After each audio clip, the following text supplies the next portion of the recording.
3 چیزیں ہلاک کر دینے والی ہیں۔ ایک تو خواہش کی اتباع، ایسی خواہش جس کی اتباع کی گئی ہو، اور دوسرا وہ بخل جس کی اتباع کی گئی ہو۔ ایک ہے کہ خیال آ جانا، اور دوسرا کہ نہیں بلکہ اس بخیلی کی طرف، اب مال بھی ہے، پیسہ بھی ہے، زکوٰۃ نہیں دیتے بخیلی کی وجہ سے، کنجوسی کی وجہ سے۔ اور تیسرا فرمایا کہ آدمی کا اپنے آپ کو اچھا سمجھنا اور اچھا کہنا۔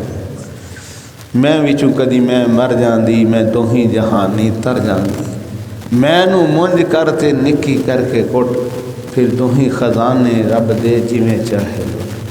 مٹی بن کے کمہار دے وس پئیے، تے پیالڑے والا بھیس وٹا لویے، جے پک کے توڑ چڑھیے تے مزہ محبوب دے لباں پا لویے۔ عمر بھر یوں ہی غلطی کرتے رہے غالب، دھول چہرے پر تھی اور ہم آئینہ صاف کرتے رہے۔ بس زندگی ہماری اسی کھیل میں گزرتی ہے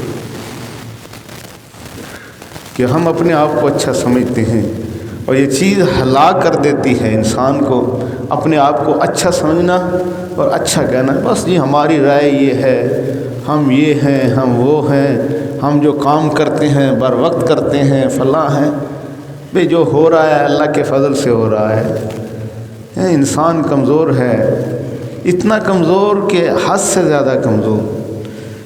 تو میرے بھائی دوستو، کبھی ہم بڑا بول نہ بولے، اور فرمایا جس نے اللہ کے لیے تواضع اختیار کی تو اللہ اسے بلند کرے گا، اور جس نے تکبر کیا تو اللہ اسے ذلیل کرے گا۔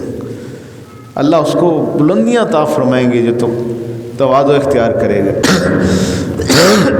تواضع کا تعلق کس کے ساتھ ہے؟ دل کے ساتھ ہے۔